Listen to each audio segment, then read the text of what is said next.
Hello बेटा, good morning. आज हम शुरू करेंगे हमारा नेक्स्ट टॉपिक थर्मोडायनेमिक्स का। हमने फर्स्ट लॉ ऑफ थर्मोडायनेमिक्स और उसकी एप्लीकेशंस कर ली थी लास्ट क्लास में।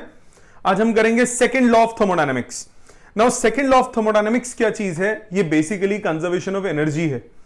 कंजर्वेशन ऑफ एनर्जी अलग अलग साइंटिस्ट ने इसको अलग अलग स्टेटमेंट्स की फॉर्म में दिए हैं।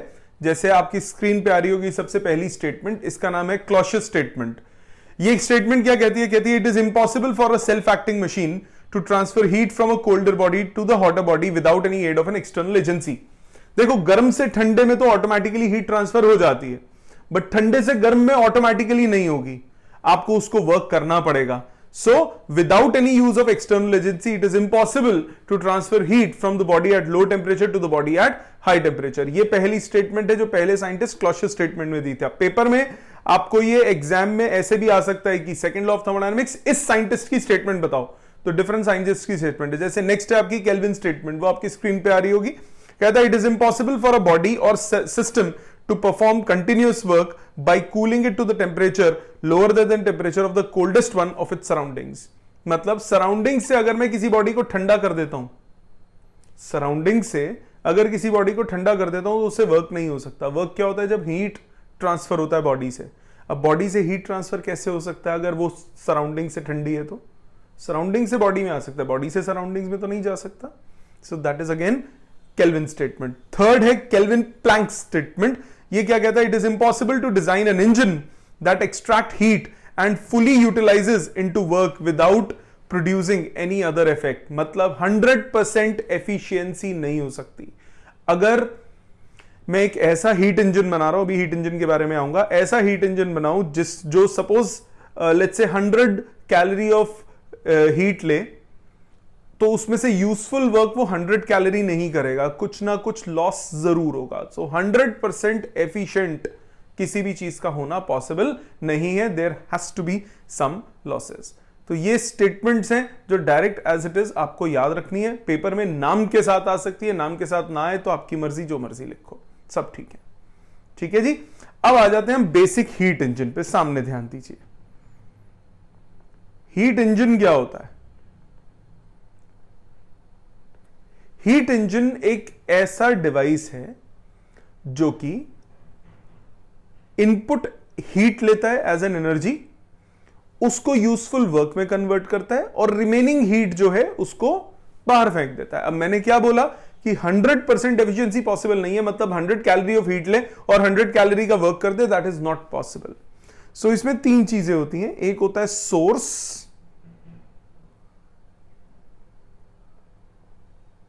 सोर्स एट टेम्परेचर T1, ये हाई टेम्परेचर है T1।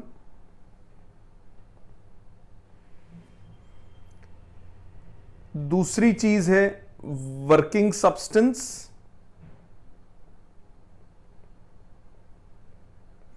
सोर्स से वर्किंग सब्सटेंस हीट ले रहा है, let's suppose Q1। Working substance work करता है, उस हीट को वो किस में कन्वर्ट करता है? यूजफुल वर्क में। जो रिमेनिंग हीट होती है उसको वो रिजेक्ट कर देता है, साइड में फेंक देता है। इसको मैंने ले लिया Q2, और जहां फेंकता है वो कहलाता है sink at temperature T2 which is a low temperature.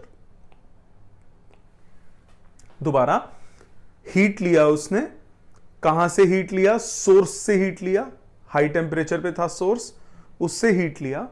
उस हीट को किस में कन्वर्ट किया? यूजफुल वर्क में। रिमेनिंग जो थी उसको कर दिया रिजेक्ट। रिजेक्ट कहां किया? सिंक में। अभी इसको प्रैक्टिकली भी समझाता हूं। यहां तक बात समझ में? मतलब अगर simple law of conservation of energy आप सोचो, सो Q1 हीट आया, कुछ पार्ट ऑफ हीट वर्क में कन्वर्ट हुआ, रिमेनिंग रिजेक्ट हो गया। सो आप लिख सकते हो Q1 is W plus Q2, लिख सकते हो ना? So Q1 is equal to W plus Q2। So मतलब वर्क डन का फॉर्मूला कितना हुआ? वर्क डन का फॉर्मूला हुआ Q1 minus Q2। Simple law of conservation of energy से। This W is the useful work.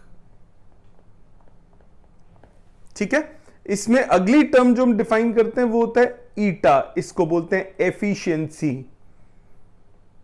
Efficiency, efficient होना। Efficient मत होना मतलब जितना इनपुट ले रहा है उसका कितना परसेंटेज वो वर्क में कन्वर्ट कर देता है। अगर वो ज्यादा परसेंटेज वर्क में कन्वर्ट करता है तो it is more efficient. Suppose उसने एक दो इंजन है आपके पास, एक ने 100 कैलोरी ऑफ हीट लिया, 70 का यूजफुल वर्क दिया, और दूसरे ने 100 कैलोरी ऑफ हीट लिया, 30 का यूजफुल वर्क किया। तो कौन सा बेटर हुआ? 70 वाला, क्योंकि उसने यूजफुल वर्क ज्यादा किया, रिजेक्शन कम हुई। सो दैट इज मोर एफिशिएंट। तो एफिशिएंसी होता है useful work divided by input heat. Useful work मतलब W by Q1।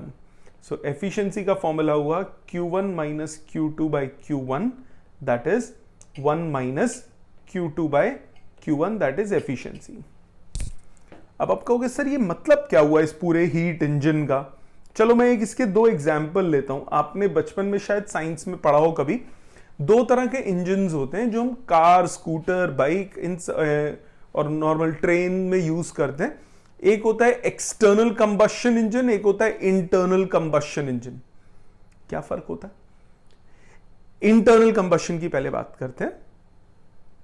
Internal combustion जो आपका बाइक्स में, कार में, स्कूटर में लगा होता है, ये सब इंटरनल कंबशन इंजन होता है। इसमें एक इंजन यूनिट होता है, पेट्रोल टैंक से पेट्रोल आता है, स्पार्क प्लग होता है, स्पार्क प्लग हल्का हल्का स्पार्क प्रोड्यूस करता है, वो फ्यूल मतलब पेट्रोल बर्न होता है या डीजल बर्न होता है तो वो हीट जनरेट करता है। सो सोर्स क्या हो गया? वो चीज जहां वो हीट जनरेट हो रही है। ठीक है, तो जनरेशन ऑफ हीट या burning of fuel is taking place inside the engine itself, that is internal combustion, अंदर ही जल रहा है। ठीक है, उसमें कार में आपने जितना फ्यूल बर्न किया दैट, और उससे जितनी heat milli that is Q1। कितना कार उससे आगे भाग सकी, कितना यूजफुल एनर्जी कार की डेवलप हो सकी जिससे उसके चक्के घूमे। कार में होता है ना HP, हॉर्स पावर कितनी जनरेट हुई, that is your output work. कितना उससे सराउंडिंग्स में फेंका, कितना उसने हीट को रिजेक्ट कर दिया, दैट इज Q2। तो सराउंडिंग्स क्या हो गई? सिंक। ठीक, एक्सटर्नल कंबशन इंजन ये और ज्यादा क्लियर करेगा आपको। आपने वो देखा है ट्रेन का engine, steam engine. Steam engine में पीछे कोयले की एक बोगी होती है, आगे इंजन होता है। इंजन नहीं है, वो एक लोकोमोटिव सोचो। उस लोकोमोटिव में एक पार्ट है इंजन, उसमें एक भट्टी लगी होती है जिसमें कोयला फेंकते हैं कंटिन्यूअसली। वो कोयला फेंका, वहां पे भट्टी में हीट, वो जला। उस लोकोमोटिव में एक पार्ट है जहां पे वो भट्टी है, भट्टी में कोयला जल रहा है, उससे हीट जनरेट हुई, वो हो गया सोर्स। उससे लोकोमोटिव का इंजन वाला जो पार्ट है वहां पे वो हीट ट्रांसफर हुई। तो वो जो इंजन वाला पार्ट है वो क्या है? Working substance. ठीक है, उस वर्किंग सब्सटेंस ने चक्के को आगे घुमाया, ट्रेन आगे गई, that is useful work. Remaining heat is rejected to the surroundings. ठीक, तो ये एक्सटर्नल कंबशन इंजन है, क्योंकि वो लोकोमोटिव इंजन नहीं होता, वो लोकोमोटिव है। उस लोकोमोटिव में इंजन लगा होता है। इंजन है, एक भट्टी है, दो अलग चीजें हैं। सो fuel is burned outside the engine, that is external combustion engine. ठीक है, सो किसी भी हीट इंजन में तीन चीजें होती हैं। एक, सोर्स जहां पे फ्यूल बर्न होता है और आपको हीट मिलती है। दूसरा, वर्किंग सब्सटेंस जो उस यूजफुल हीट को वर्क में, वो जो उस इनपुट हीट को यूजफुल वर्क में कन्वर्ट करता है। और तीसरा, सिंक, जहां पे हम रिजेक्ट करते हैं रिमेनिंग हीट को। क्लियर? अब आ जाते हैं अगले टॉपिक पे, ये बहुत इंपॉर्टेंट है। इसका नाम है कार्नोट हीट इंजन या कार्नोट इंजन, कभी कभी कार्नोट साइकिल भी बोल देते हैं। कार्नोट इंजन या कार्नोट साइकिल, ये बेसिकली एक आइडियल सिचुएशन है हीट इंजन की, कि आइडियली क्या होना चाहिए। जरा ध्यान दीजिए, ध्यान से सुनना, बहुत आसान है, लिखना बहुत सारा पड़ता है इसमें एग्जाम में। तो आप पहले समझोगे, फिर नोट्स में से तमीज से पढ़ोगे, ताकि वो लिखने वाला पार्ट क्या है वो क्लियर हो आपको। इसमें है क्या? इसमें आपके पास एक सोर्स है, ये सोर्स है। at temperature T1, which is a high temperature.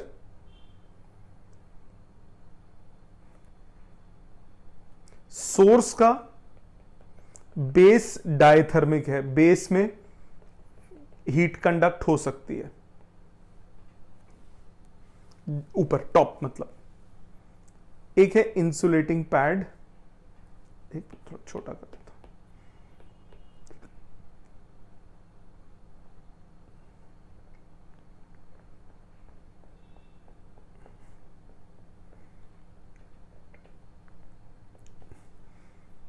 एक है सिंक, इसमें भी हीट कंडक्ट हो सकती है।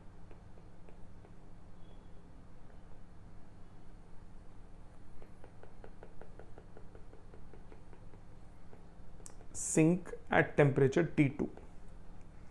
T1 is high temperature, T2 is low temperature. ठीक है। अब आई एम कंसिडरिंग, अभी एक और चीज रह गई है बनानी, अभी बना रहा हूं। I am considering source is ideal. Ideal से मेरा मतलब, this implies it has large amount of heat.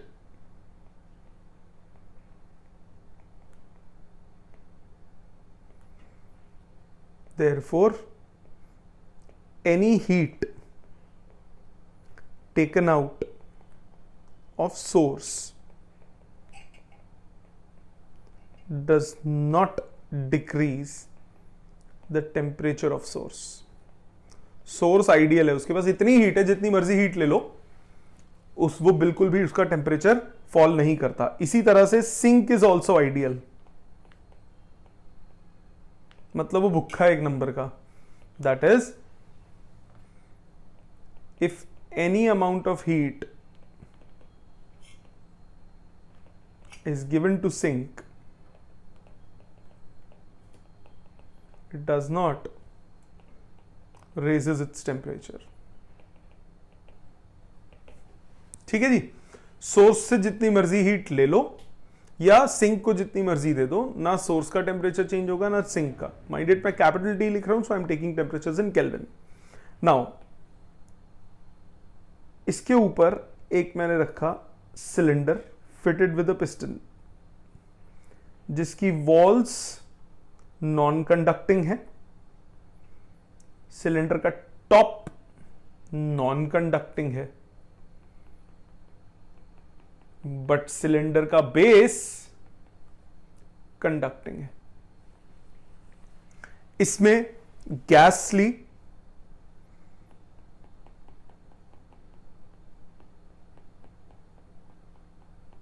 which is 1 mole of ideal gas. ठीक है, ये सेटअप है। सोर्स क्या है? एक ऐसा जिसके पास जितनी मर्जी हीट है, जितनी मर्जी ले लो, उसको फर्क नहीं पड़ता। वर्किंग सब्सटेंस क्या है? वो गैस जो एक सिलेंडर में है, fitted with a piston with conducting base and non conducting walls and top. And sink is such a thing that whatever amount of heat you give to it, it does not increase its temperature. ठीक, अब ये cycle work कैसे करती है? सबसे पहला step, आपने cylinder को रखा किस पे? सोर्स पे। अच्छा, इसका इनिशियल टेम्परेचर T1 है। सिलेंडर को रखा सोर्स पे एंड एक्सपैंड किया स्लोली। स्टेप वन,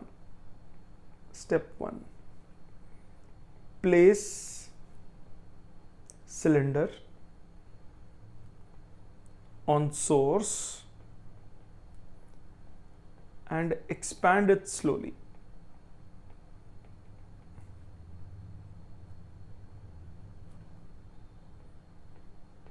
Slowly उसको expand किया so that there is a transfer of heat from source to gas without any change in temperature. Expansion करने पे टेम्परेचर फॉल करता है, बट नीचे से हीट आई, टेम्परेचर राइज कर गया, टेम्परेचर नहीं है, therefore isothermal expansion takes place. ठीक है बेटा, स्लोली स्लोली किया। इसमें वर्क डन कितना होगा? वर्क होगा RT1 log V2 by V1। मैंने 2.3, ये लॉग बेस्ड ई वाला लिख लिया मैंने, कोई बात नहीं, 2.303 वाला फॉर्मूला लिखो। एक्सपेंशन है तो वर्क डन होगा positive 2.303 RT1 log V2 by V1। V2 is final volume और V1 इज इनिशियल वॉल्यूम। ठीक है, अब आइसोथर्मल एक्सपेंशन में du 0 होता है, जितना वर्क होगा उतनी हीट आएगी, ये सब होगा Q1 के equal, that is heat input, जितना उसमें हीट आ गई। अगर मैं इसको ग्राफिकली रिप्रेजेंट करूं, आगे इसी ग्राफ को बनाता रहूंगा, कंटिन्यू करूंगा आगे की प्रोसेसेस के बाद। आपके पास पीवी ग्राफ है, प्रेशर वॉल्यूम ग्राफ। पहले P1 V1 प्रेशर वॉल्यूम था, T1 टेम्परेचर था। आइसोथर्मल एक्सपेंशन हुआ, सपोज मैं P2 V2 तक पहुंच गया, टेम्परेचर अभी भी T1 ही है और गैस में सिस्टम में हीट एंटर हो गई। ठीक है, ये समझ में आया। आ जाते हैं सेकंड स्टेप पे, स्टेप 2। स्टेप 2 एक काम करते हैं, इसका ना मैं कलर ऐसा कर देता हूं कि हर स्टेप का अलग कलर हो, उससे इजी रहेगा। ऊपर मैंने ग्रीन से लिखा तो ये ग्रीन वाला स्टेप 1 है। ठीक है जी, अब रेड पे आ जाते हैं। स्टेप 2, स्टेप 2 क्या किया मैंने? स्टेप 1 में मैंने क्या किया था? सिलेंडर को उठाया, उधर रख दिया। अब स्टेप 2 में क्या करेंगे? वापस रख देंगे इनसे इंसुलेटिंग पैड पे और कंटिन्यू करेंगे expansion. Step 2, place the cylinder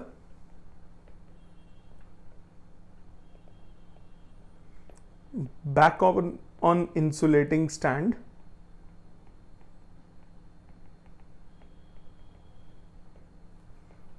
and continue expansion. Now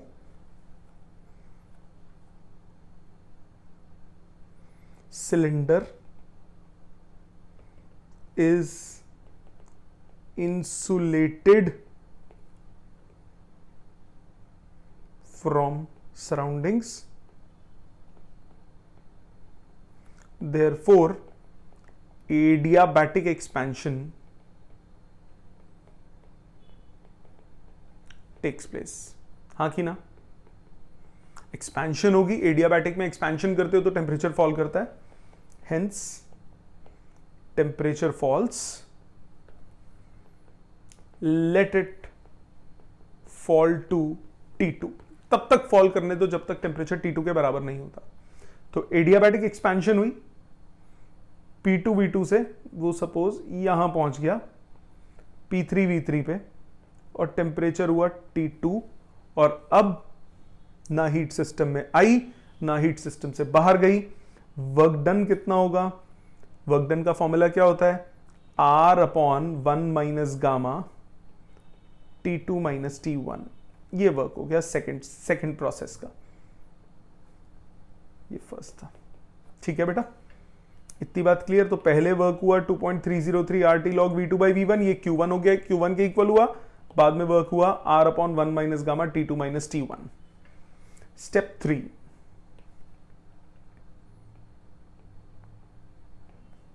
अब हम क्या करेंगे? इसी सिलेंडर को वापस रख देंगे कहां पे? अब सिंक पे, और कंप्रेशन कंप्रेशन करेंगे slowly. Place the cylinder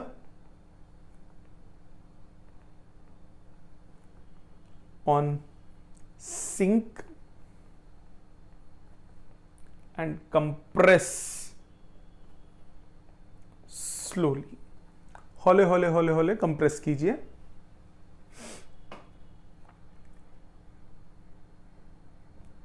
so that isothermal compression takes place.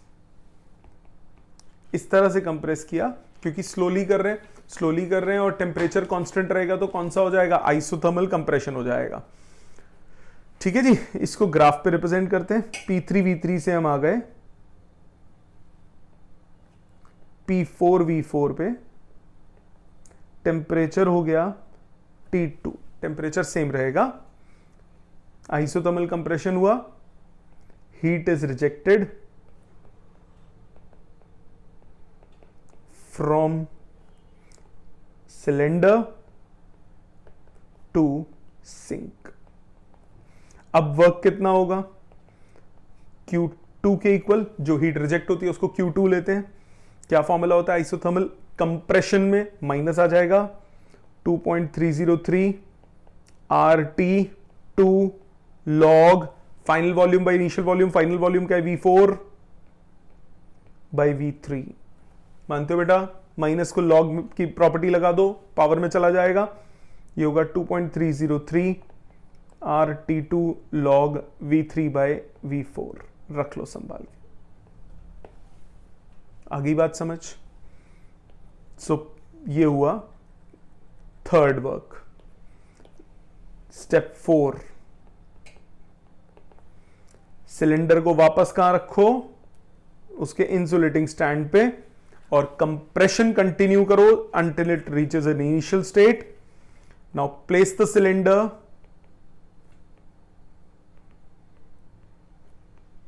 back to insulating stand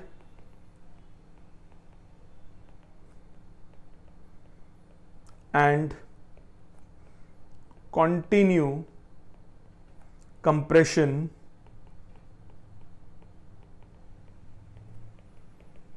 till it reaches the initial state।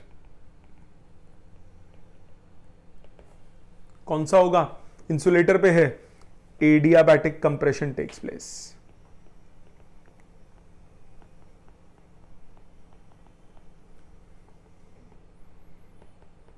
Adiabatic compression होगी तो ए अपनी ओरिजिनल स्टेट पे वापस आ जाएगा। इधर से हीट बाहर निकली थी Q2। अब वर्क कितना होगा, इसको नाम दे देते हैं, ये A B C और ये D।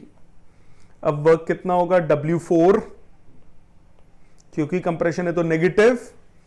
क्या फॉर्मूला होता है, R/1 minus gamma, final minus initial, तो T1 माइनस T2, माइनस अंदर ले जाओ, R/1 minus gamma, T2 minus T1, ये हुआ W4। ठीक है जी, मुश्किल तो नहीं लगा। अब नेट वर्क डन अगर मुझे निकालना है, नेट वर्क डन कितना होगा, एक्सपेंशन का माइनस कंप्रेशन का, सो W1 प्लस W2 एक्सपेंशन के माइनस W3 माइनस W4। अब W2 और W4 बराबर है, देखो W4 है R/1 minus gamma T2 minus T1, और ये भी R/1 minus gamma T2 minus T1, दोनों कैंसिल हो गए। सो W1 माइनस W3 मतलब Q1 माइनस Q2 आ गया, work done same. Q1 minus Q2 मतलब एफिशिएंसी कितना हुआ, एफिशिएंसी हुआ work upon input, that is 1 minus Q2 by Q1। Q2 और Q1 की वैल्यू डालो, 2.303 वाला फॉर्मूला था, 2.303 R Q2 में था RT2 log V3 by V4, और ये है 2.303 RT1 log V2 by V1। 2.303 cut गया, एफिशिएंसी आपके पास आया 1 minus T2 log V3 by V4 divided by T1 log V2 by V1। रख लो संभाल के, नंबर 5th इक्वेशन अभी खत्म नहीं हुआ है। ठीक है जी, ये आपके पास एफिशिएंसी का एक्सप्रेशन आया। अब V3 V4 V1 V2 का वो निकालने के लिए फ्रॉम B टू C अगर मैं देखूं, टेम्परेचर वॉल्यूम का एक्सप्रेशन क्या होता है, TV raise to power gamma minus one equal to constant, B to C मतलब एडियाबैटिक में T1 V2 की power gamma minus one is T2 V3 की पावर गामा माइनस वन, हाँ कि ना? देखो T V raise to power gamma minus one is T V raise to power gamma minus one. इसी तरह D2A में फ्रॉम D2A, D पे क्या है, T2 टेम्परेचर है और V4 वॉल्यूम है, T2 V4 की power gamma minus one is equal to, और टॉप पे सबसे पहले स्टार्टिंग में T1, सो T1 V1 की पावर गामा माइनस वन। ठीक है बेटा, यहां तक कोई टेंशन? दोनों इक्वेशंस को कर दो डिवाइड, पहले रीअरेंज कर लो, एक मिनट इसको, नंबर ये था 6, T1 वाली टर्म्स इकट्ठी कर लो, इसको लिखो T1 V1 की power gamma minus one is T2 V4 की power gamma minus one. Number 7 dividing 6 by 7, T1 cut गया, V2 बाई V1 की पावर गामा माइनस वन इकट्ठा हुआ इज V3 बाई V4 की power gamma minus one, gamma power cut गई, V2 by V1 is V3 by V4। Number 8 substitute 8 in fifth equation. देखो fifth equation ये थी, fifth equation V3 by V4 V2 by V1 के बराबर prove कर दिया, तो लॉग वाले टर्म कट जाएंगे, एफिशिएंसी का फॉर्मूला हुआ 1 माइनस T2 बाई T1, ये है मेन फॉर्मूला इसका, 1 माइनस T2 बाई T1। आ गई बात समझ? क्लियर? पक्का? माइंडेड T1 T2 किस में है? केल्विन्स में, इसमें सेल्सियस नहीं ले सकते क्योंकि डिफरेंस थोड़ी ना। क्लियर? ये आपका कारनॉट हीट इंजन। भगवान से दुआ करो 5 नंबर का ना है, क्योंकि बहुत इजी है बट टाइम कंज्यूमिंग है। एग्जाम में करोगे, लिखोगे, अभी तो मैंने वो नहीं लिखा कि ये क्या है वो क्या है, नोट्स में देखोगे तो वो स्टार्टिंग में वो ब्रीफ लिखा हुआ है, वो भी लिखना है जो मैंने बोला था स्टार्टिंग में कि ये इसके पास इतनी हीट है कि जितनी मर्जी हीट लो, वो पूरा डिटेल में लिखना पड़ता है। सो पेपर में करोगे 4-5 पेज चले जाएंगे, और पेज जाने से कुछ नहीं है, टाइम बहुत जाएगा। सो बेटर ये रहेगा कि ना ही आए, न्यूमेरिकल आ जाए, वो छोटा हो जाता है इसका। क्लियर? समझ में आ गया? अब इसके कुछ मेन पॉइंट्स जो आपको पता होने चाहिए। क्या? Efficiency cannot be 100%। क्यों? बिकॉज अगर 100% होना है तो मतलब ईटा की वैल्यू 1 होनी है, उसके लिए T2 0 केल्विन होना चाहिए या T1 इनफाइनाइट होना चाहिए, which is not possible. Infinite temperature possible नहीं है, 0 केल्विन अटेन करना पॉसिबल नहीं है। सो एफिशिएंसी 100% नहीं हो सकती। दूसरा, एफिशिएंसी की value is always less than 1, obviously बात है, 100% नहीं है तो उससे ज्यादा कैसे होगी। तीसरा, T1 और T2 बराबर नहीं हो सकते, अगर होंगे तो एफिशिएंसी 0 हो जाएगी, मतलब इंजन वर्क ही नहीं करेगा। T1 T2 इक्वल नहीं हो सकते, ठीक है। सो और T1 हमेशा बड़ा होना चाहिए T2 से। T2 बड़ा होगा T1 से तो एफिशिएंसी नेगेटिव हो जाएगी, बिकॉज एफिशिएंसी हमेशा क्या आएगी? पॉजिटिव। देखो T2 अगर बड़ा होगा T1 से तो फ्रैक्शन बड़ी हो गई 1 से, सो 1 माइनस 1 से बड़ा नंबर क्या हो जाएगा? नेगेटिव, तो एफिशिएंसी क्या हो जाएगी? Negative, which is not possible. समझ में आ गई बात? सो ये था आपका कारनॉट हीट इंजन। इसके न्यूमेरिकल्स अभी करेंगे, उससे पहले मैं आगे के टॉपिक्स भी जो 2 हैं वो करा देता हूं, फिर एक साथ सबके न्यूमेरिकल्स करेंगे आज हम, ठीक। नेक्स्ट है कारनॉट थ्योरम। कारनॉट थ्योरम क्या कहती है? बोस्ट करती है हमने आपको। क्यों कहता है? It is impossible for a self acting machine between 2 temperatures T1 and T2 जिसकी एफिशिएंसी कारनॉट की एफिशिएंसी से ज्यादा हो, जो कारनॉट ने हीट इंजन बनाया। भाई सब कुछ तो आइडियल लिया, जब सब कुछ आइडियल लिया तो इससे ज्यादा एफिशिएंसी पॉसिबल नहीं है ना। ये देखो स्क्रीन पे आ रहा है आपके, कह रहा है the efficiency of Carnot heat engine depends only on the temperature of source and surroundings, that is eta is equal to 1 minus T2 by T1।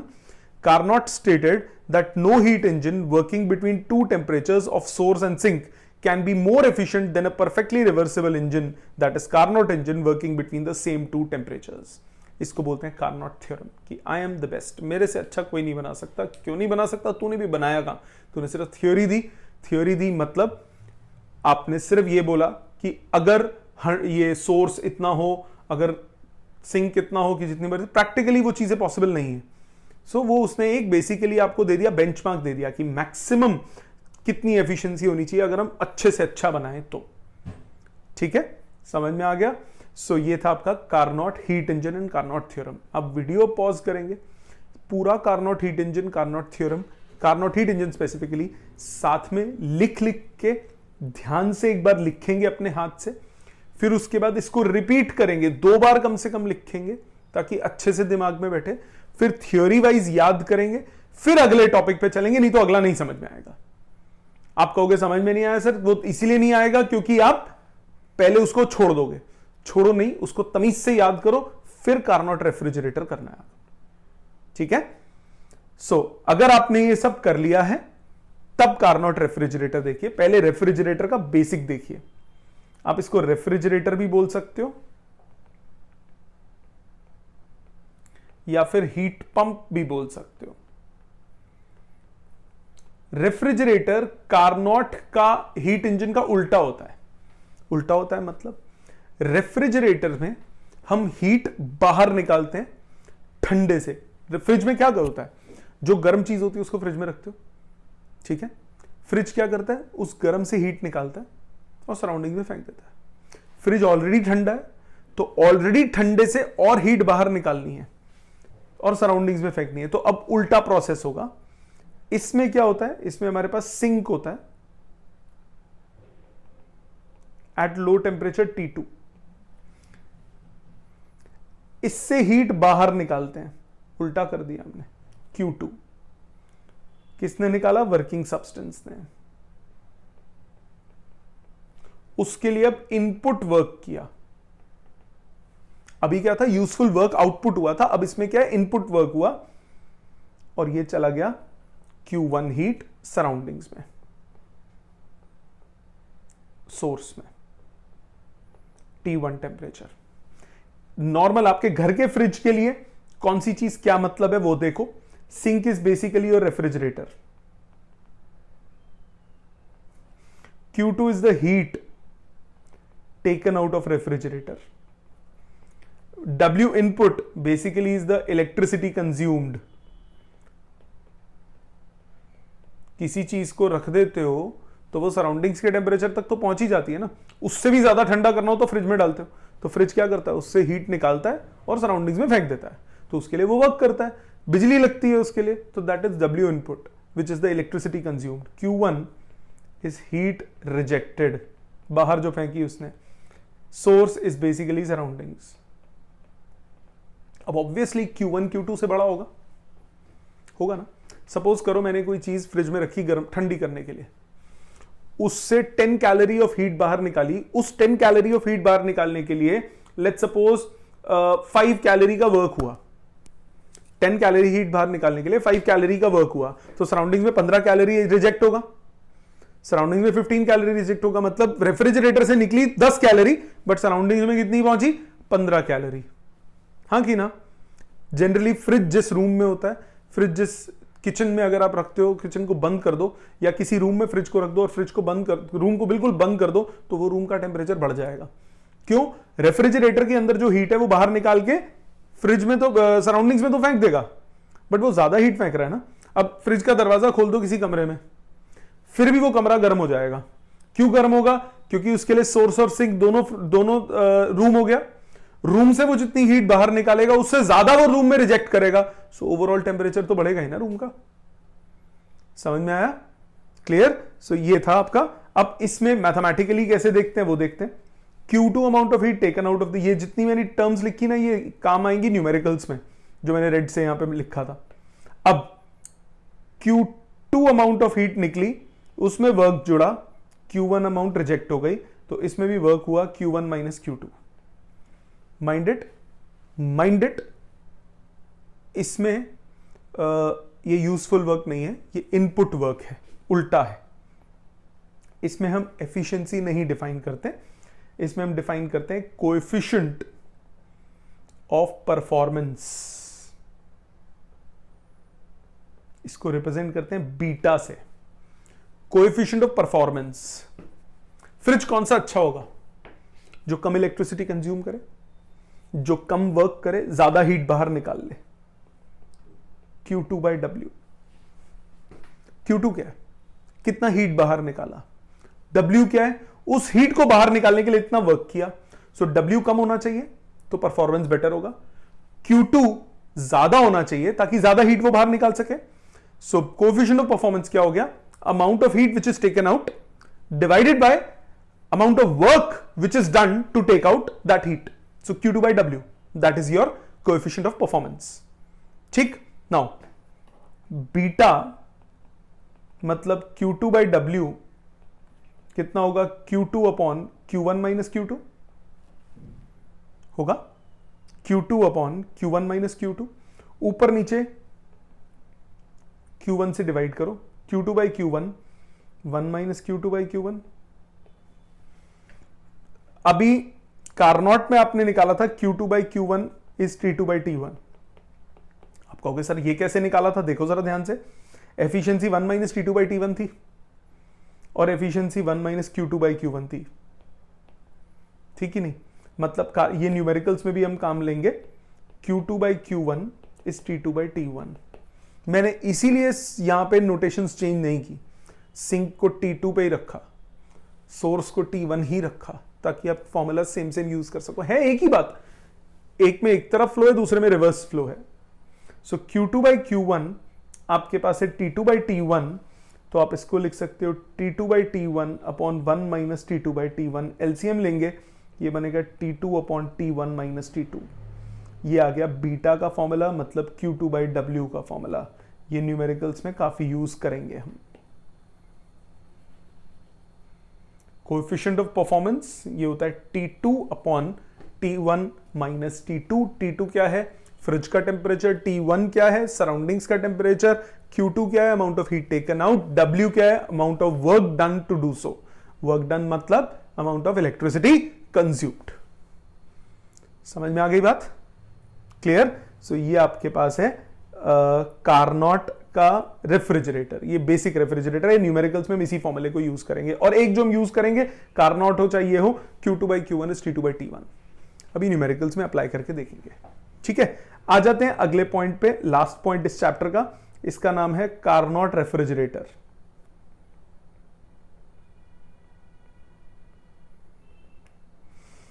कारनॉट का रेफ्रिजरेटर क्या होता है? ये थियोरेटिकल है, स्टार्टिंग वही है जो अभी आपको एक्सप्लेन किया। प्लीज स्क्रीन पे देखिए, पहला फर्स्ट स्टार्टिंग का कह रहा है refrigerator is a reverse of heat engine. अभी मैंने एक्सप्लेन किया। Here the working substance extract heat Q2 from the cold reservoir at temperature T2. Some external work is done on it and heat Q1 is released to the hot reservoir at temperature T1. यही explain किया अभी मैंने। अगला paragraph देखिए। A heat pump is the same as the refrigerator. एक ही बात है। What term we use depends on the purpose of the device. If the purpose is to cool the portion of a space like the inside of a chamber and the higher temperature reservoir is surroundings, we call the device as a refrigerator. If the idea is to pump heat into the portion of the space that is the room of the building when the outside environment is cold, the device is called the heat pump. ठीक, दो फर्क हैं। अगर किसी जगह को गर्म करने के लिए यूज करते हैं तो हम क्या बोलते हैं? उसको हीट पंप। और अगर किसी को ठंडा करने के लिए यूज करते हैं तो बोलते हैं रेफ्रिजरेटर। आ जाते हैं रेफ्रिजरेटर के बेसिक वर्किंग पे। आ रहा है आपकी स्क्रीन पे, कह रहा है in a refrigerator the working substance usually in gaseous form goes through the following steps. Number 1, sudden expansion of gas. ध्यान से सुनिए, सडन एक्सपेंशन हुआ गैस का from high to low pressure which cools it and converts it into vapour liquid mixture. Expansion होती है तो temperature fall करता है, तो which cools it and converts it into vapour liquid mixture. ठंडा हुआ वेपर लिक्विड में कन्वर्ट हो गया, हल्का हल्का वेपर्स में कन्वर्ट हो गया। absorption by the cold fluid of heat from the region to be cooled, converting it into vapor. Heating up of the vapor due to external work done, वो vapor को गर्म करता है. Release of heat by the vapor to the surroundings, bringing it to the initial state and completing the cycle. आगे देखिए, detail में explained है थोड़ा सा. In the actual refrigerator, the vapor of some low boiling point liquid act as a working substance. The working substance absorbs a certain quantity of heat from the cold body or sink at lower temperature T2. In a household refrigerator, the ice cubes in the freezer compartment in the food constitutes the cold body. A certain amount of work is performed by the compressor. Compressor में gas डलती है, ये उस gas का काम है, of the refrigerator on the working substance. The compressor is operated by the electric motor. The quantity of heat Q1 is rejected to the hot body, that is atmosphere, at temperature T1 Kelvin by the radiator which is at the back of the refrigerator. समझ में आ गया? So that is the end of the chapter. ये जो Carnot refrigerator बोला, ये वैसे course में नहीं है, बट स्टिल आपको लर्न करना है. बाई चांस स्कूल में कराएं तो डायरेक्ट लिखने को आ सकता है, ये लर्न करने वाला पार्ट है. ठीक है, आ जाते हैं इसके न्यूमेरिकल्स पे. न्यूमेरिकल करने से पहले एक बार आप थ्योरी में से ये पढ़ लीजिए कार्नोट रेफ्रिजरेटर पूरा, फिर न्यूमेरिकल शुरू करते हैं. अगर आप पढ़ चुके हैं तब न्यूमेरिकल्स देखिए. सबसे पहला मैं एक आध मैं करता हूं, फिर उसके बाद आपसे करवाना शुरू करूंगा. फर्स्ट क्वेश्चन आपकी स्क्रीन पे आ रहा है, देखिए. कह रहा है the source temperature of a Carnot engine is 127 degree Celsius. सबसे पहले आप इसको तमीज से लिखो. T1 127 degree Celsius. केल्विन में कितना हुआ? 400 केल्विन. सो T1 हो गया 400 केल्विन. आदत बनाओ सीधा इसको SI यूनिट्स में लिखने की. It takes 500 calories of heat from a source. तो Q1 आपको दिया है 500 calories and rejects 400 calories to the sink. Q2 आपको दिया है 400 calories. What does the temperature of the sink? T2 आपको निकालना है. कौन से रिलेशन मैंने बताया? Q2 by Q1 is T2 by T1. लगा दो. Q2 by Q1 is T2 by T1. So T2 कितना हुआ? Q2 by Q1 into T1. So 400 by 500 into 400. Answer आ गया 1600 by 5. That is 3 5 15 10 320 kelvin. ठीक है, 47 डिग्री सेल्सियस. केल्विन में भी छोड़ सकते हो, फर्क नहीं पड़ता. क्वेश्चन में सेल्सियस में दिया इसीलिए 47, सॉरी, इसीलिए सेल्सियस में आंसर होगा. ठीक है, बाकी उसमें दोगे गलत नहीं है. इजी लगा? सो कौन कौन से फॉर्मूलाज हैं?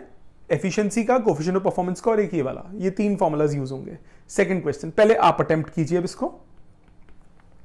अगर अटेम्प्ट कर चुके हैं तो देखिए इधर कह रहा है calculate the efficiency of the Carnot engine working between the temperatures of 100 degree Celsius and 10 degree Celsius. फालतू क्वेश्चन. आपको T1 दिया हुआ है 273 प्लस 100 मतलब 373 केल्विन. T2 दिया हुआ है 283 केल्विन. आपको ईटा निकालना है 1 माइनस T2 बाई T1. हो जाएगा.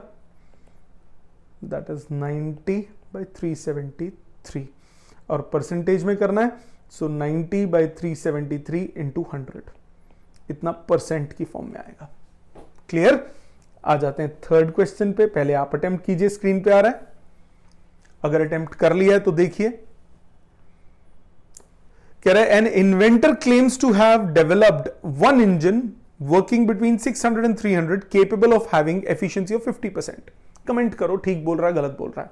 ओके, जो हम एफिशिएंसी कार्नोट की निकालते हैं that is the maximum possible efficiency, क्योंकि वो सारे आइडियल सिचुएशंस को लेकर है. सो ईटा हो गया 1 minus T2 300 by T1 600. Answer आ गया हाफ, मतलब एफिशिएंसी हो गई 50%. उसने बोला 52%.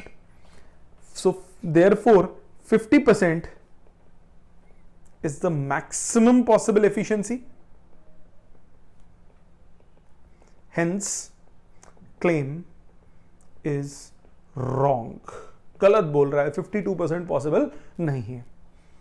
इजी लग रहे हैं? आ जाते हैं फोर्थ क्वेश्चन पे। आपकी स्क्रीन पे आ रहा है, पहले आप अटेम्प्ट कीजिए फोर्थ। अगर अटेम्प्ट कर लिया तो देखिए, calculate the efficiency of Carnot reversible heat engine working between temperatures 127 and -73। 127 तो T1 हो गया 400 केल्विन, 127 हाँ 400 केल्विन, एंड T2 दिया है 73, सो -73, T2 हो गया 200 केल्विन। तो एफिशिएंसी निकालना है, 1 - T2/T1, आंसर आ गया हाफ, मतलब एफिशिएंसी हो गई 50%। इजी फुद्दू। अगले पे आ जाते हैं। क्वेश्चन 5 आपकी स्क्रीन पे आ रहा है, पहले आप अटेम्प्ट कर लीजिए। अगर अटेम्प्ट कर लिया है तो देखिए, a Carnot's reversible heat engine works between 600 kelvin and 300 kelvin. So T1 दे दिया 600 केल्विन, T2 दे दिया 300 kelvin. In each cycle of operation, the engine draws 1000 joule of energy from the source. Okay, so Q1 दे दिया 1000 joules। ठीक, साथ साथ लिखते रहो क्या क्या दिया है। Calculate first part the energy rejected to the sink, Q2 निकालना है।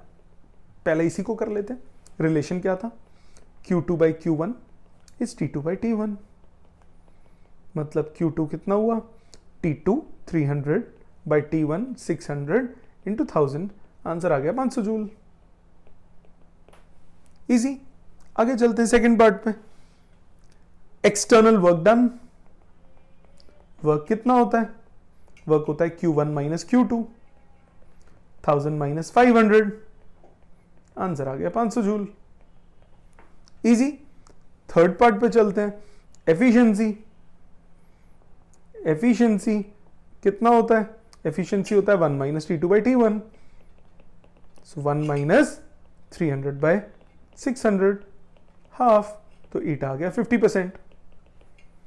आप Q2/W भी कर वर्क अपॉन इनपुट भी कर सकते थे। आप इसको W/Q1 मतलब 500/1000 वैसे भी कर सकते थे, आपकी चॉइस है, कोई भी फॉर्मूला लगाओ। इजी लगा? आ जाते हैं नेक्स्ट पे। क्वेश्चन नंबर 6 आपकी स्क्रीन पे आ रहा है, पहले आप अटेम्प्ट कीजिए। अटेम्प्ट कर लिया तो देखिए, 2 steam engines A and B absorbs 700 and 650 and rejected 350 and 300, which is more efficient।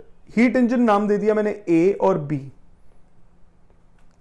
इसका T1 दिया हुआ है 700 केल्विन, इसका T1 दिया है 650 केल्विन, इसका T2 दिया है 350 केल्विन, इसका T2 दिया है 300 केल्विन। एफिशिएंसी बतानी है किसकी ज्यादा है, दोनों की निकाल दो यार। 1 - T2/T1, ये आ गया हाफ, इसकी एफिशिएंसी आ गई 50%। इसकी B की एफिशिएंसी, ये A की थी, B की एफिशिएंसी हो गई 1 - T2/T1, उल्टा लिख लिया मैंने, सॉरी, 300/650, सो ये आया 350/650, 7/13, तो इसकी एफिशिएंसी आ गई 7/13 into 100, which is 53.84%। So B की efficiency is more by around 3.84%। खत्म। ठीक है, ये था नंबर 6। आ जाते हैं 7th पे। आपकी स्क्रीन पे आ रहा है, पहले आप अटेम्प्ट कीजिए 7th। अगर अटेम्प्ट कर लिया है तो देखिए, Carnot's engine operate at 227 and 127। T1 दे दिया 500 केल्विन, T2 दे दिया 400 केल्विन। इफ इट एब्जॉर्ब्स इतना calorie eight high temperature, Q1 दिया है 6 × 10⁴ कैलोरीज, हाउ मच वर्क निकालना है। तो पहले Q2 निकाल लेते हैं। Q2 T2/T1 is Q2/Q1, so T2 is 400/T1 is 500, Q2 is unknown, this is 6 × 10⁴। 2 0 से 2 0 कट गए, क्रॉस मल्टीप्लाई करो, 6 4 से 24 × 10⁴/5 is Q2, मतलब 4.8 × 10⁴ कैलोरीज।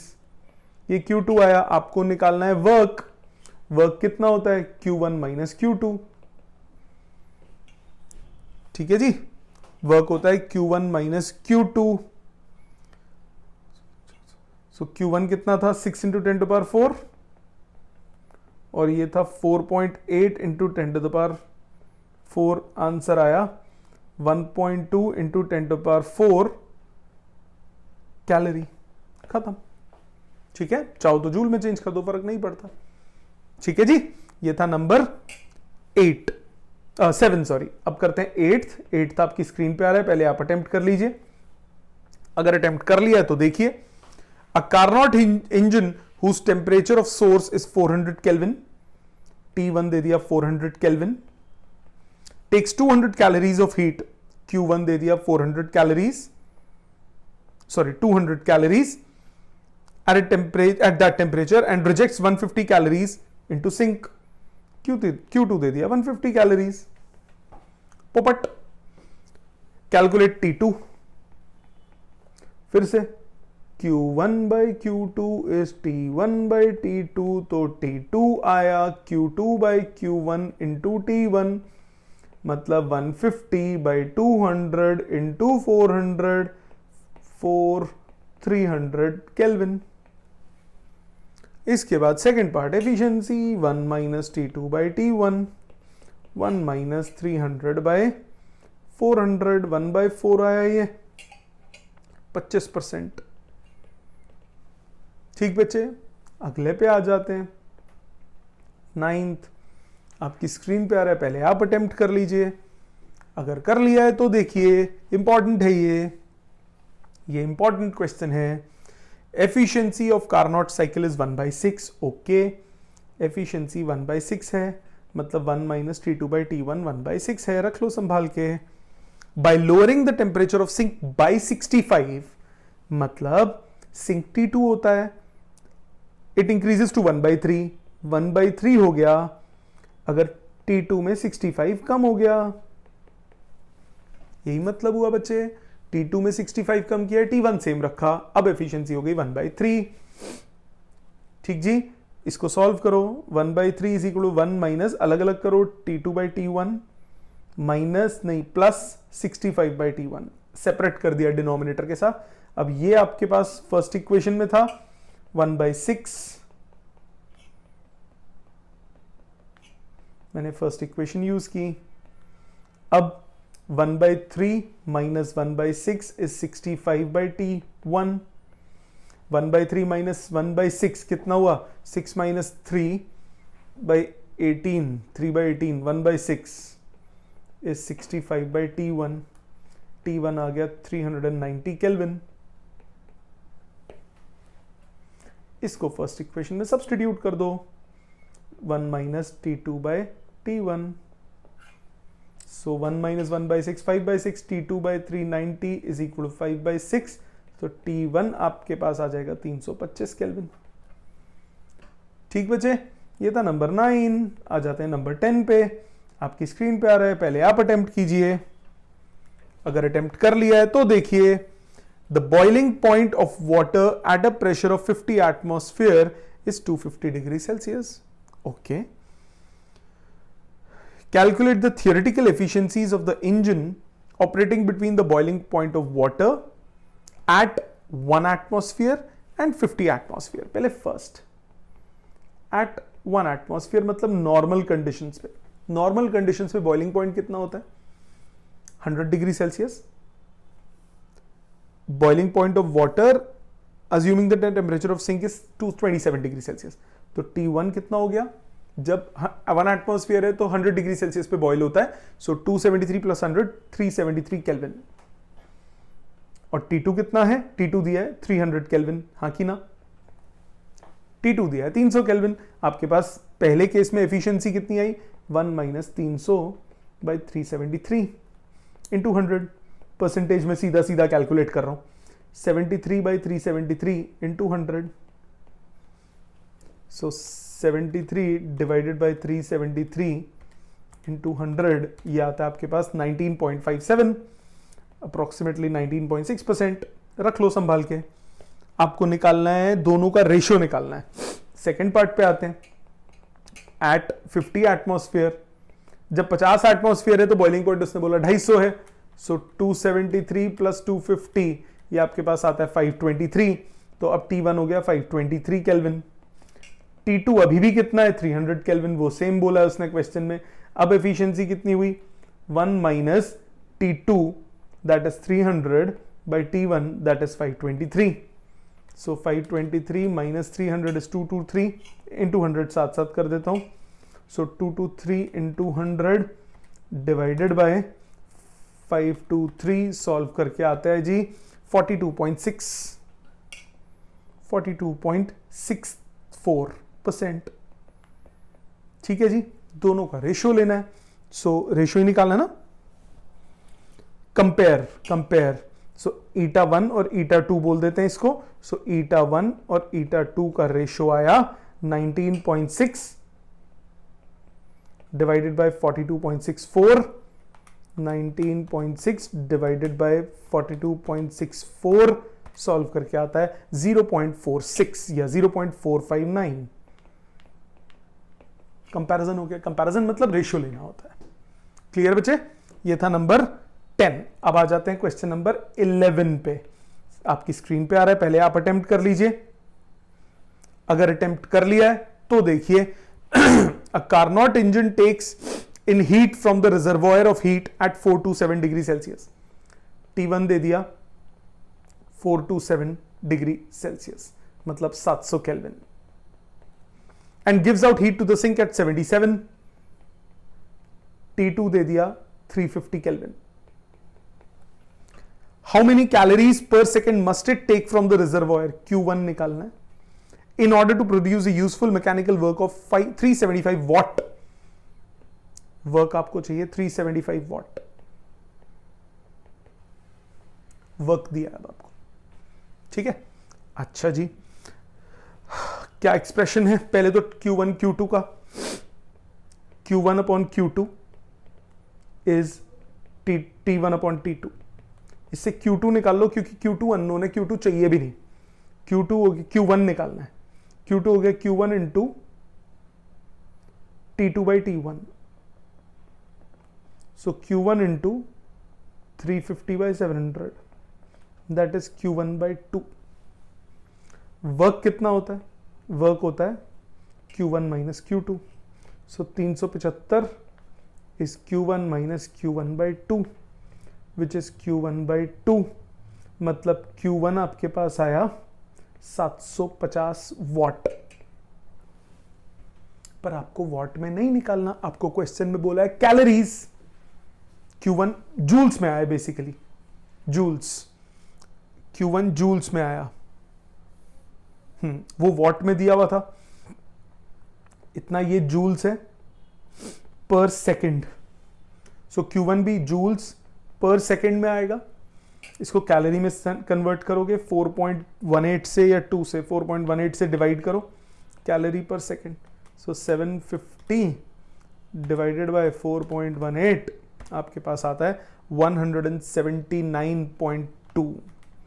750 डिवाइडेड बाय 4.2 से करता हूं तो 178, ठीक है, 750 डिवाइडेड बाय 4.18 ये आता है 179.42 कैलोरी पर सेकंड। इसमें 179 आंसर में थोड़ा सा मिसप्रिंट है। ठीक है जी, समझ में आया। अगले पे चलते हैं, क्वेश्चन नंबर 12 पे आ जाते हैं। आपकी स्क्रीन पे आ रहा है, पहले आप अटेम्प्ट कर लीजिए 12। अगर अटेम्प्ट हो गया है तो देखिए, a Carnot engine whose low temperature reservoir is at 7 degree Celsius. T2 दे दिया 280 kelvin, has an efficiency of 40, eta दे दिया 40 बाय 100। इससे T1 निकल जाएगा, T1 निकल जाएगा, निकाल लो हाथों हाथ। 40 by 100 is 1 minus T2 by T1। Rearrange, 280 by T1 is 60 by 100, 3A5। So T1 आपके पास आ गया 280 इंटू 5 डिवाइडेड बाई 3, 1400 बाई 3। केल्विन रख लो, ठीक है। अब it is desired to increase the efficiency to 50%, मतलब नई एफिशिएंसी आपको चाहिए 50%, half. By how many degrees must the temperature of the higher temperature reservoir must be increase, T1 में कितना इंक्रीज करोगे, ओके। सो एफिशिएंसीज होता है 1 माइनस T2, T2 280 है, T1 1400/3, उसमें x जोड़ना है, x निकालना है अब आपको।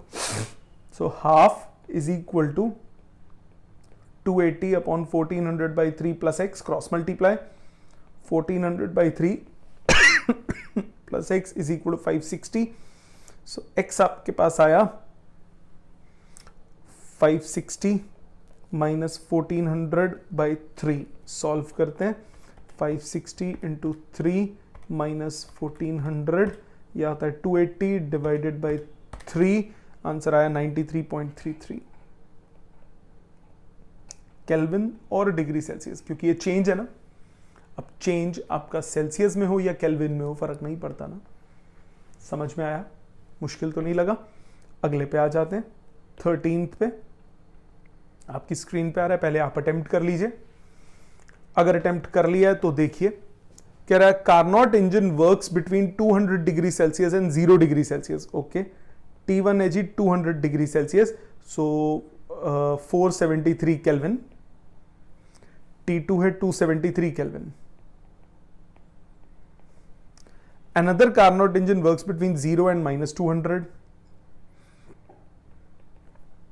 T1 है 273 और T2 है 73। डैश ले लेता हूं। सेकंड कार्नोट इंजन की बात की है, कंपेयर द एफिशिएंसीज, निकल जाएगा। एफिशिएंसी इसकी कितनी हुई, 1 माइनस T2 बाई T1, मतलब ये आ गया 200/473। सो 200 डिवाइडेड बाय 473, ये आता है 0.42, और इसमें 1 माइनस ईटा डैश बोल दिया, 73/273। सो 200/273, 200 डिवाइडेड बाय 273, ये आता है 0.73। So eta dash, eta by eta dash कितना हुआ, 0.42 डिवाइडेड बाय 0.73, इनका रेशो आ गया 0.57।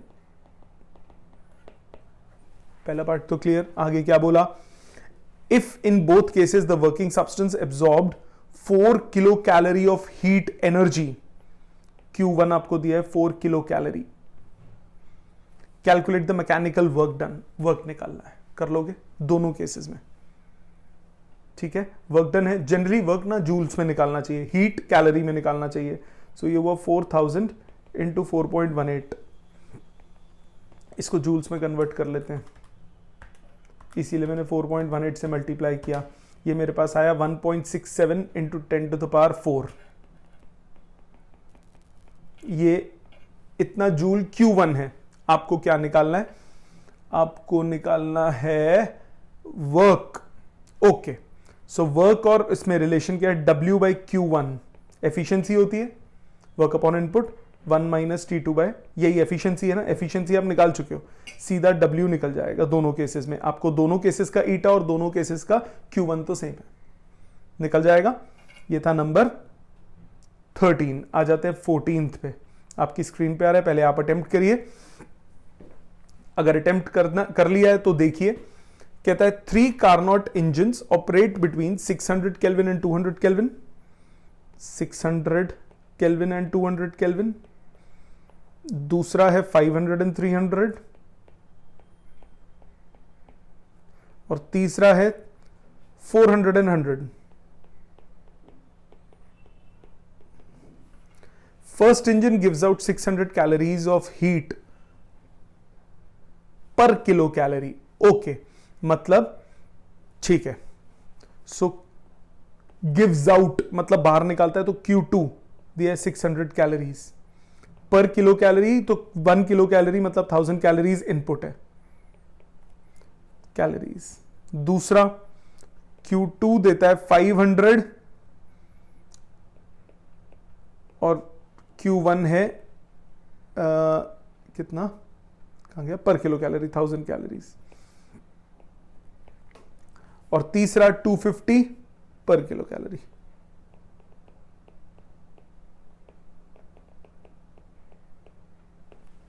ठीक है, कमेंट ऑन दीज, कौन सा ठीक है कौन सा गलत है, कौन झूठ बोल रहा है। कोई बात नहीं, इनसे एफिशिएंसी निकल जाएगी। ईटा मैक्स कितना हो सकता है, 1 माइनस T2/T1, मतलब इंटू 100 कर देंगे परसेंटेज के लिए, तो ये आ गया 400/600,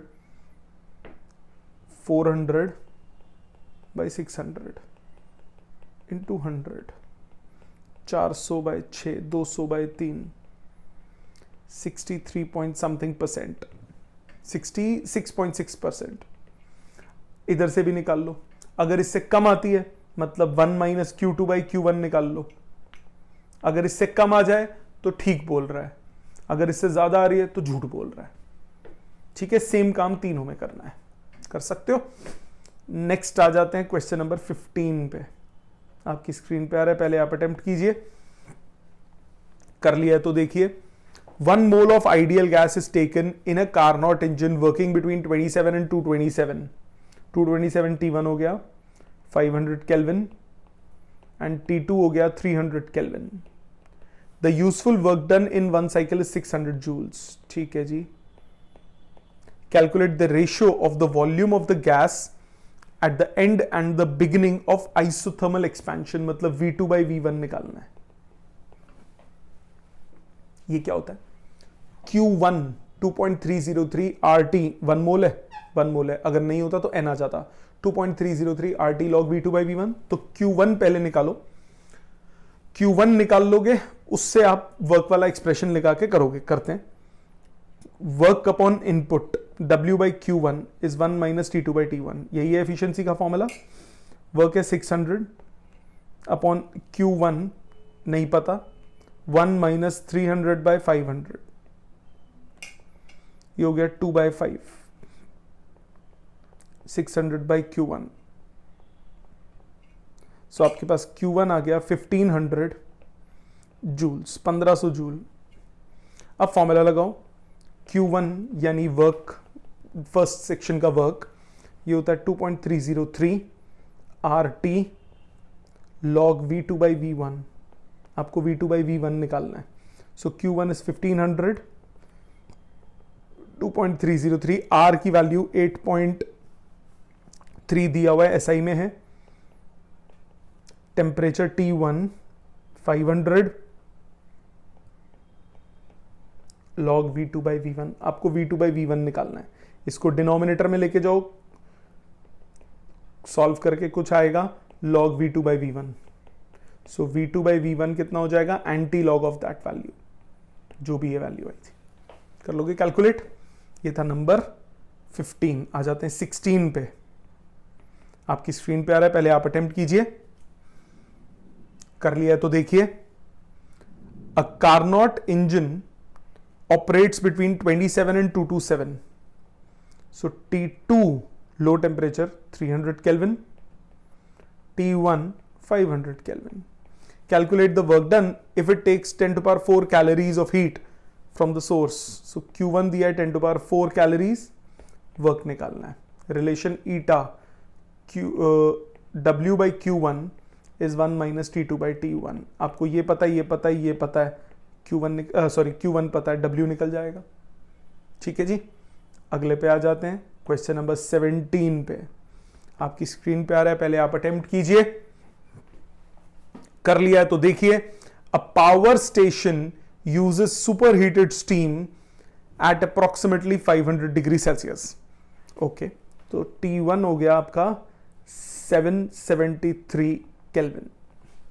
The cold sink corresponds to the temperature at which steam condenses at atmospheric pressure, that is 100 degree Celsius. ठीक है जी। So T2 आपको दे दिया 373 Kelvin. What is the maximum theoretical efficiency? Efficiency 1 minus T2/T1. Calculate हो जाएगा, खत्म। फालतू सा question, 100 से मल्टीप्लाई कर देना परसेंटेज के लिए। इजी था, आसान लग रहे हैं सारे क्वेश्चंस। आ जाते हैं 18th पे।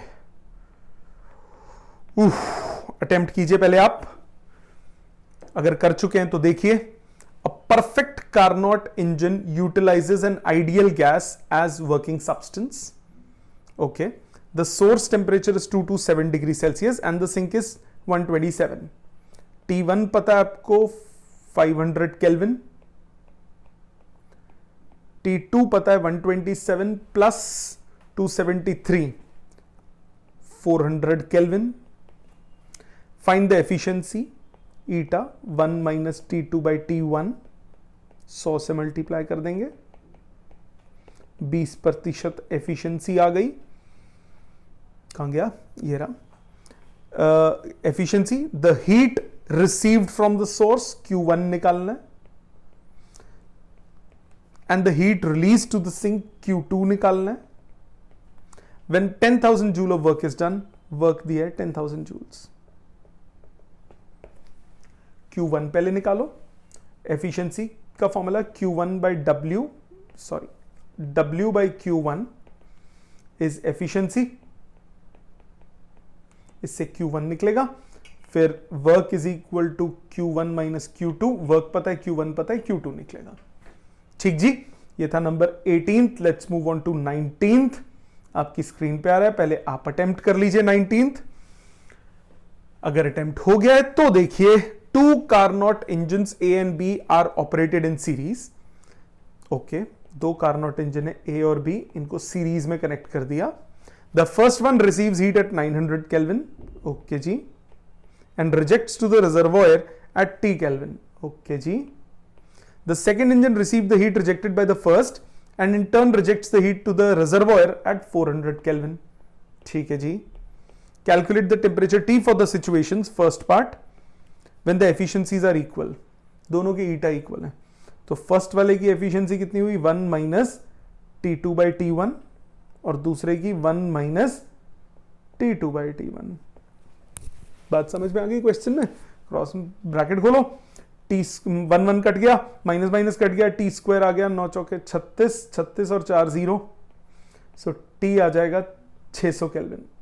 फर्स्ट पार्ट खत्म। ठीक है जी। सेकेंड पार्ट में बोला the efficiencies of the two engines are equal, sorry ये तो फर्स्ट था। सेकेंड पार्ट में आपको बोला बेटा work done equal. Work done equal होने का मतलब क्या हुआ? वर्क अपॉन इनपुट होता है हीट, वर्क अपॉन इनपुट होता है एफिशिएंसी।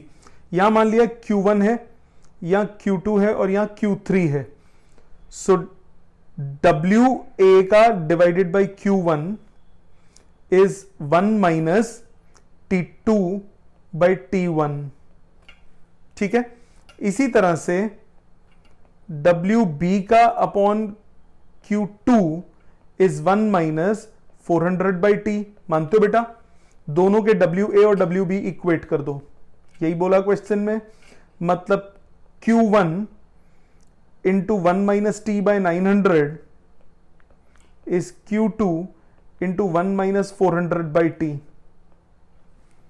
अब Q1 Q2 का क्या करें? कोई बात नहीं, आपको मालूम है Q2 by Q1 T2 by T1 के इक्वल है, या Q1 by Q2 T1 by T2 के इक्वल है। Q1 बाई Q2 हुआ 1 minus T by 900 is equal to 1 minus 400 by T। Q1 by Q2 is T1 by T2। T1 कितना है? 900 by T। T1 है Q, लिख देता हूं पहले, T1 that is 900 by Q2 which is T is 1 minus T by 900। समझ में आई बात? क्या किया मैंने?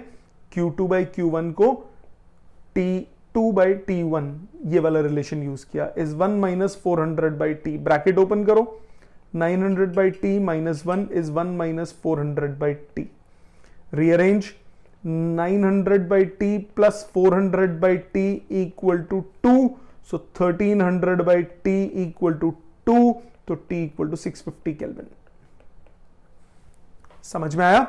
ये था question number 19। Let's move on to the next which is question number 20। पहले आप अटेम्प्ट कीजिए, अगर अटेम्प्ट हो गया है तो देखते हैं। A Carnot engine is working between source temperature of 500 kelvin, T1 दे दिया 500 केल्विन एंड T2 दे दिया 375 Kelvin.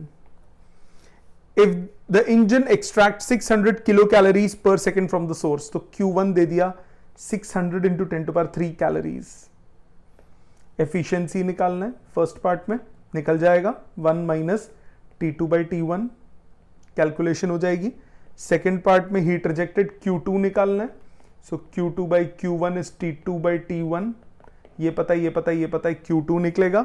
वर्क डन निकालना है थर्ड पार्ट में. वर्क क्या होता है? Q1 minus Q2, Q1 Q2 दोनों निकाल चुके हो, वर्क डन आ जाएगा. When will the efficiency be 100%? 100% तब होगी या तो T1 इनफाइनाइट हो या T2 0 केल्विन हो. क्लियर? आ जाते हैं नेक्स्ट क्वेश्चन पे. क्वेश्चन नंबर 21 आपकी स्क्रीन पे आ रहा है, पहले आप अटेम्प्ट करिए. ये 20 तक जितने थे सब उसके क्वेश्चंस थे इंजन के. अब आ जाते हैं रेफ्रिजरेटर के क्वेश्चंस पे. 21 से 21st अटेम्प्ट हो गया हो तो सामने देखिए, calculate the coefficient of performance of the refrigerator working between this and this. Beta निकालना है. कोएफिशिएंट ऑफ परफॉर्मेंस का फॉर्मूला क्या था? बीटा का फॉर्मूला था Q2 by W या फिर T2 upon T1 minus T2. ये एक्सप्रेशन है जो हम यूज करेंगे. सो इस पर्टिकुलर क्वेश्चन में आपको बोला है -3 and 27. T1 है 300 केल्विन एंड T2 है 270 केल्विन. सो बीटा निकालना है T2 upon T1 minus T2, 270 upon 30. Answer आ गया 9. ठीक जी. आ जाते हैं 22 पे. पहले आप अटेम्प्ट करिए. 22 स्क्रीन पे आ रहा है. अगर अटेम्प्ट हो गया तो देखिए, कह रहा है Carnot refrigerator works between temperature limits of 0 and 27. So refrigerator बोला T1 हाई टेम्परेचर होता है 300 केल्विन और T2 दिया है 273 केल्विन. ठीक जी. If 10 kg of water at 0 degree Celsius is converted into ice, तो हीट बाहर निकाली होगी. सो हीट बाहर निकालना क्या होता है? Q2 कितना हो गया? Mass into latent heat. कितना पानी है? 10 kg. लेटेंट हीट कितनी दी है? 80 kilo calorie. 10 to the power 3 calorie 4.18. ये जूल्स में कन्वर्ट हो गया, या कैलोरी में रहने दो. इतना कैलोरी. ये हुआ Q2. आपको हीट रिजेक्टेड निकालना है और the energy supplied. So heat rejected हो गया Q1 और दूसरा energy supplied. So Q1 by Q2 is T1 by T2. ये तो लग ही जाता है ना. सो Q1 कितना हुआ?